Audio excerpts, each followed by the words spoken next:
Hello, ಇವತ್ತು ಕುಚ್ಚಲಕ್ಕಿ ಕರಿಬೇವು ಕಿಚಡಿ ಮಾಡೋಣಂತೆ. ಅದಕ್ಕೆ ಏನೇನು ಬೇಕಂದರೆ ಹಸಿಮೆಣಸಿಕಾಯಿ, ಕರಿಬೇವು, ಕಾಳುಮೆಣಸು, ನುಚ್ಚಿನ ಬಾಯ್ಲ್ಡ್ ರೈಸ್.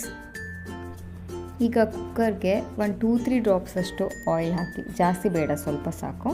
ಜೀರಿಗೆ, ಹಸಿಮೆಣಸಿಕಾಯಿ, ಕರಿಬೇವು, ಕಾಳುಮೆಣಸು ಹಾಕಿ ಇದನ್ನು ಡ್ರೈ ರೋಸ್ಟ್ ಮಾಡ್ಕೊಳ್ಳಿ.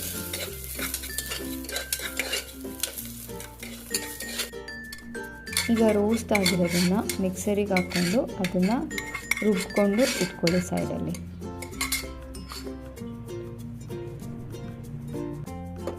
ಈಗ ಕುಕ್ಕರ್ಗೆ ನೆನೆಸಿರೋ ಕುಚ್ಚಲಕ್ಕಿ ಹಾಕಿ 1:3 ರೇಷಿಯೋದಲ್ಲಿ ನೀರು ಹಾಕ್ಕೊಳ್ಳಿ.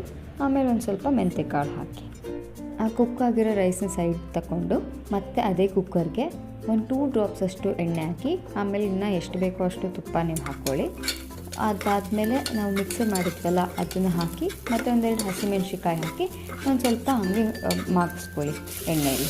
ಆಮೇಲೆ ಅದಕ್ಕೆ ನಾವು ಕುಕ್ ಆಗಿರೋ ರೈಸ್ ಹಾಕಿಬಿಟ್ಟು ಮಿಕ್ಸ್ ಮಾಡ್ಕೊಳ್ಳಿ. ಈಗ 1/4 ಕಪ್ಪಷ್ಟು ನೀರು ಹಾಕಿಬಿಟ್ಟು ಕಿಚಡಿ ಕನ್ಸಿಸ್ಟೆನ್ಸಿ ಬರೋ ಥರ ಮಿಕ್ಸ್ ಮಾಡ್ಕೊಳ್ಳಿ. ಅಷ್ಟೇ. ಈಗ ರೆಡಿಯಾಗಿರೋ ಕಿಚಡಿನ ಒಂದು ಪ್ಲೇಟಿಗೆ ಹಾಕ್ಕೊಂಡು ಅದರ ಮೇಲೆ ನಿಮಗೆ ಎಷ್ಟು ಬೇಕೋ ಅಷ್ಟು ತುಪ್ಪ ಹಾಕ್ಕೊಂಡು ಒಂದೆರಡು ಉಪ್ಪಿನಕಾಯಿ ಸೈಡಲ್ಲಿ ಇಟ್ಕೊಂಡು ತಿಂದರೆ ರೆಡಿ. ಅಷ್ಟೇ.